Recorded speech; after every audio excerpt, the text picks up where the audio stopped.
گایز چطوری بچه فرشاد سایید هستم. خوش اومدید به ویدیوی دوم کانال جدیدمون، یعنی کانال فرشاد سایید ریاکت. امیدوارم که حال دلتون خوب باشه. عیدو به همتون تبریک میگم. امروز براتون کلی ویدیوهای سمی و کثافت و آشغالی آوردم، بریم با هم یکی یکی ببینیم. امیدوارم کلی حال کنید، کلی بخندید، کلی لذت ببرید. یادتونه که حتما ویدیو رو لایک کنید، سابسکرایب کانال جدیدمون یادتون نره. اینجا رو که میبینید، این پشت و دوتا لوح اینجا داریم.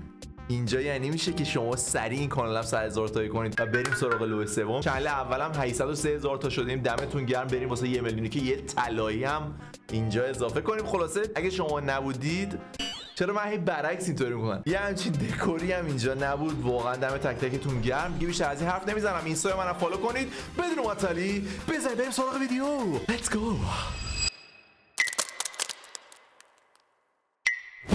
رمضان، ماه رمضانه، افطار شد، اذانو گفتن.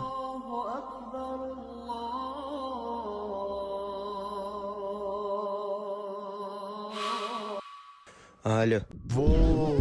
وای زنگ گوشیش بود، ولی فکر نکنم روزشون باطل بشه. یعنی خب تقصیر کار نبودن، چون اگه بدونی که کاری که داری میکنی روزتو باطل میکنه، روزت باطل میشه. الان گناهش میفته گردن اون پدر سوخته‌ای که اذانو گذاشته رو آهنگ گوشیش. بگو میخوای منو؟ میخوای منو؟ بگو میخوای منو؟ میخوامت. بگو عاشقمی. عاشقتم. بگو دوستم داری؟ دوستت دارم، خرتم، سگتم. داد بزن. داد بود الان. بگو عاشقمی. عاشقتم. بگو دوستم داری؟ دوستت دارم، خرتم، سگتم. داد بزن. وقتی داخل سختی ها گوشید زنگ نخورد، زمان موفقیتت ساینلیتش کن.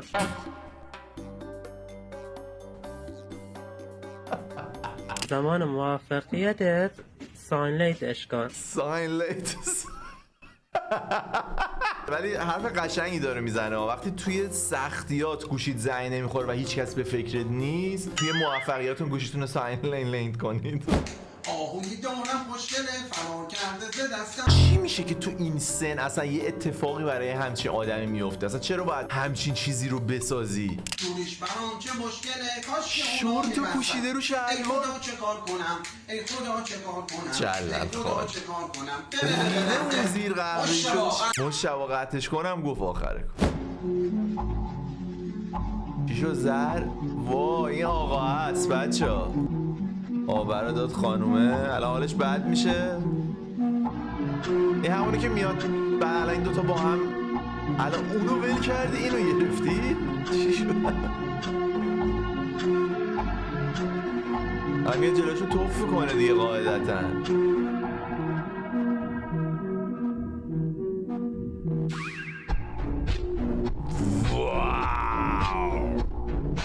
چه سناریویی بود. واو، کم شید همتون. دیگه بهت اعتماد ندارم. تا کی میخوای بدون چهره کار کنی؟ من چهره برندت میشم، حرف میزنم، جست میگیرم. تام هالند سفارش دی تو دی. نام حمید رضا، سن 18 سال، قد 1.88. برای آفیش حمید رضا میتونید همین الان عدد 4 رو کامنت کنید. نژادش چیه؟ راست میگی، چرا اینجوری مدل معرفی؟ اصلا جنس و کالاه.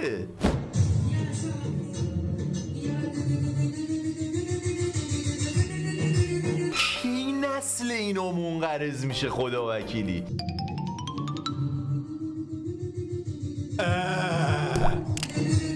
اون یکی اون وریر، این یکی و سینه هاشو داره تکون میده. اینجوری هم گرفتن؟ ازگل انگل های فضای مجازی. ساشا چه سوبریه. این کارا مال 10 سال پیشه، قدیما بود. اولای یوتیوب من و آریام گفتیم داداش همینو میخوایم. اونا دیگه این کار نمیکنن، اینا الان دارن اون کارو میکنن. اشتباهاتی که من تو 15 سالگی میکردم تو 30 سالگی تازه داری استوری میکنی و پلش. پدر سوخته تو هنوز 2 سال مونده تا 15 سالت بشه. چیزی اشتباهاتی که من تو 15 سالگی کردم اینجاات کچه نزده مودرات. اشتباهاتی که من برای پدر سوخته.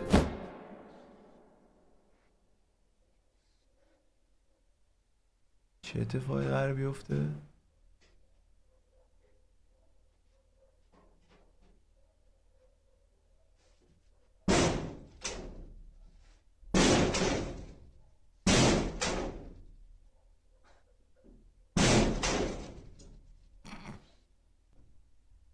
آقا نزن آقا، یکی نوشته چته. واکنش مردم نسبت به استایل من. کدوم استایل داشت؟ الان مثلا تیپ مدلینگ زدی؟ شبیه شیر تعزیه شد. حس میکنم تنشون میخوره برای اینکه دیستشون کنی، رستشون کنی تو اینستاگرام. من اصلا مخالف این داستانا که نیستم، بعضیا واقعا حقشون خدا وکیلی. دیگه زنگ نمیزنم خار کشته. اگه زنگ زدم بودم تا ناموس شد. کی بود پشت چت همش پشمام شد. میگم چرا دیگه نی نسبه. خیلی سورپرایزی بود شروعش. منی که میذاشتم واسط کنسرت اکثر شبا رو سرم کلته. قد ندونستی منو داشتی در اومد بال پشته. الان شدی واس من کار کشته. وای چه کسایی رو که به خاطرت گاییدم. وای اون سیگارایی که مغزمو ساییدم. وای چه شبایی رو که به خاطرت نخوابیدم. وای چه کسایی رو که به خاطرت نه. دیگه زنگ نمیزنم خار کشته. شروعش خدا بود. داداش ما 2 هفته آقا برید گم شید جون مادراتون که این استایل و این داداشی و رخ اینجوری تموم میشه. داداشم نبودیم، خیلی یارو خوشحال کردی. ولی نمیدونن که رفاقت ما پسرا مثل دخترا بی کیفیت نیست. آندرستن؟ آیم ساری. آندرستن آیم داداش ساری. من فکر میکنم موامو صاف میکنم خیلی قیافم جذاب تر میشه. مو نداری اصلا. داداش منم حس میکنم موی حس خفن‌تری بهم میده. شما نظرتون چیه؟ آندرستن؟ آیم ساری. آندرستن آیم ساری. اینو باید با علیرضا شروع کنیم گفتن. جدی یه سریا یه بار بحثش بود، یه سریا اصلا میان توی اینستاگرام یه سری ویدیوهایی میسازن که لجه تو رو درن تو بری کامنت بذاری. یعنی اصلا خودشون دلشون فوش میخواد. یعنی اصلا این داستان اینه.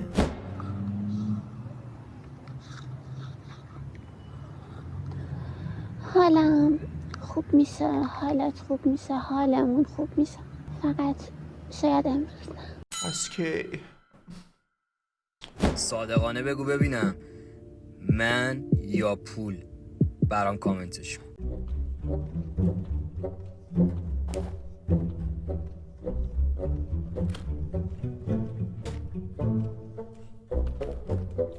پولام کو؟ تو خفه شو. ساشا مرد شورتو ببرم. تو مامانت زنبور نبوده؟ نه چطور مگه؟ آخه همچه اصلی رو به ما هدیه داده. اصلا که میدونید زنبور میرینه. فکر نمی کنم هم منظورش تعریف بوده باشه. یعنی مثلا میگفت که شما رو ریدن فکر میکنم. منظور این بوده. مامانم چرا عمتو بلاک کردی؟ سلام به عزیزای 1300 و 403. 1300 و 403 بنده خدا. الان وقت اذانه باید مجبورم که زود برسم به حرم و اینکه بنده این خدا راهو رو. باید میونبر بزنم. برام دعا کنین که بتونم برم چون یک بار افتادم تو این آب خیلی میترسم. الهی به امید تو بسم الله الرحمن الرحیم. خانم یه مسیری دیگه برو. افتادم این تو 2 روزم بیمارستان بستری شدم. ایوا خب تو خونه بخون. به خاطر اینکه به نماز دیر نرسم آقا تو مجبورم که خونه برم. بخون. سریع خدا برسم. قهرش میگیره تو به خاطر نماز خودتو به فنا بدی. دیدین موشم اومده بود سراغ من. خب خدا رو شکر موفق شدم. خدا رو شکر. الهی شد. قربون همتون. از بریش هم کاش فیلم میذاشت. تو واقعا سالم رسیدی آج خانم. وای. به نظرتون برای به دست آوردن اینا من چیکار کردم؟ یه راهنمایی بکنم برای اینا هیچ هزینه‌ای نکردم. احتمالاً بردنت باغ دیگه. یعنی رفتی باغ مثلا تفریح چند تا انار هم اونجا چیدی. چیزی به جز این تو ذهن من یکی که نمیاد. حالا ببینیم بچه‌ها که دارن ویدیو رو میبینن نظرشون چیه. سرد کاپشنم کو اگه پولی برام باشه ممنون. باری کلا. آره عاشقتم. ندارم. سرده کاشنم کو اگه پولی برام باشه ممنون. چقدر مخ باشه. بسم الله الرحمن الرحیم. معامله پیکامال 88 با پیکاموانت معامله کردن. فروشنده شهرام عکس. خریدار آقای سعید اسکرزاده شهر تسوس. الله هر یک طرف به خیر برسیم انشالله. که آخر کار دستشون اینجوری زد، هر دو طرف ناراضی‌ان از این معامله. لعنت به اون شبی که ما گربه خواب بودیم و خرگوشای خوشگل جنگل رو تصرف کردن. لعنتی. آره. این استیکره تو کامنت ها خیلی خوبه. دختره لباسشو در آورده، میگه میخوام ببینم تحریک میشی یا نه. منم برگشتم با سیس گفتم نه نمیشم من تحریک. اونم لباساشو در آورد، گفت پس این چیه بلند شده؟ گفتم اون سالار طرز فکرش با من فرق میکنه، ما پسرا همینجوری هستیم. لهجت خیلی قشنگ بودا، من خیلی دوست داشتم، ولی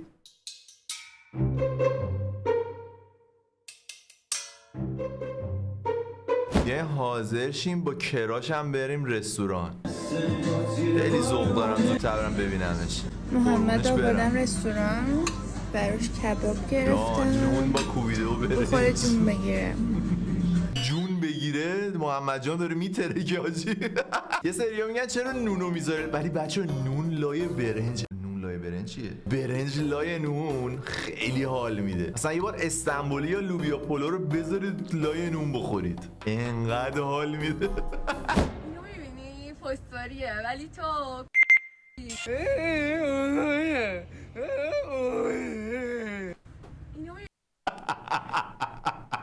خیلی بامزه بود. فستاریه ولی تو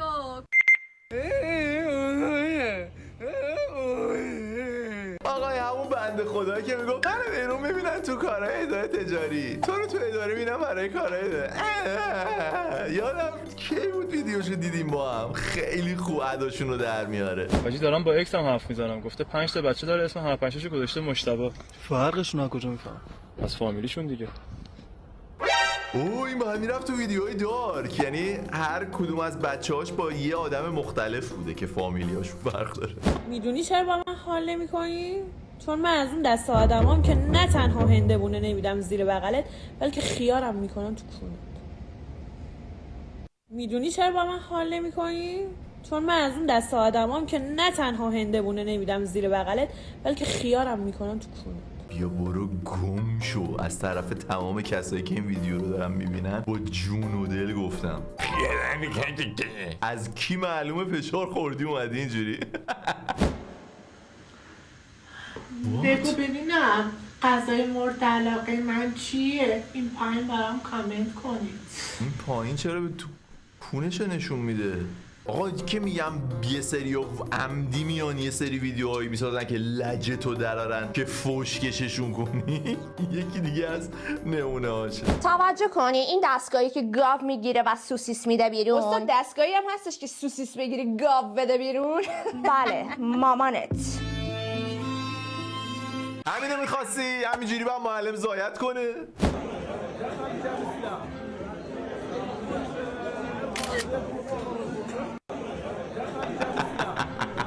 اسکرین شات گرفت. قشنگ بود قشنگ بود. چی داری میزنی؟ جلو بازوه، زیر بغله، پشت رونه. چی بچه رو فیلم گرفتی حرکتو؟ جلو بغل زیر بازو. بریم بعدی. خیلی کم تو جهان پیش میاد که یه نفر بتونه یه دستشو رو به بیرون، یه دستشو مخالفش بچرخونه. ببین اینجوری نگاه کن، یه دستتو اینوری داری میچرخونی، یه دستتو خلافش بیای بچرخونی. ببین خیلی کم پیش میاد بتونی این حرکتو انجام بدی. یه دونه اینطوری، خیلی یه دونه اینطوری دیگه. جهان پیش میاد که یه نفر بتونه یه دستشو رو به بیرون، یه دستشو مخالفش بچرخونه. ببین اینجوری نگاه کن، یه دستتو اینوری داری میچرخونی، یه دستتو خلافش بیای بچرخونی. ببین خیلی کم پیش میاد بتونی این حرکتو انجام بدی. خیلی کم تو جهان پیش میاد که یه نفر بتونه یه دستشو رو به بیرون، یه دستشو مخالفش بچرخونه. ببین اینجوری برای من جزو اون دسته که میتونم. اینوری داری میچرخونی. خب بچه‌ها شما هم راجع به این حرکت آخر تو کامنت ها بهم بگید که آیا تونستید این کارو انجام بدید یا نه، چون واقعا سخته که یکی رو اینطوری بچرخونی یکی هم اینطوری. اینم از ویدیوهای سمی. امیدوارم که کلی لذت برده باشید، کلی حال کرده باشید. یادتون که ویدیو رو حتما لایک کنید، سابسکرایب این چنلمون یادتون نره. می‌خوایم بریم واسه 100,000 تایی و لوح سوم یوتیوبمون. خیلی دوستتون دارم، عاشقتونم. مرسی از تمام حمایتتون. اینستا منم یادی مولا حتما فالو کنید. به زودی با ویدیوهای سمی بعدی می‌بینمتون. فعلا پیس.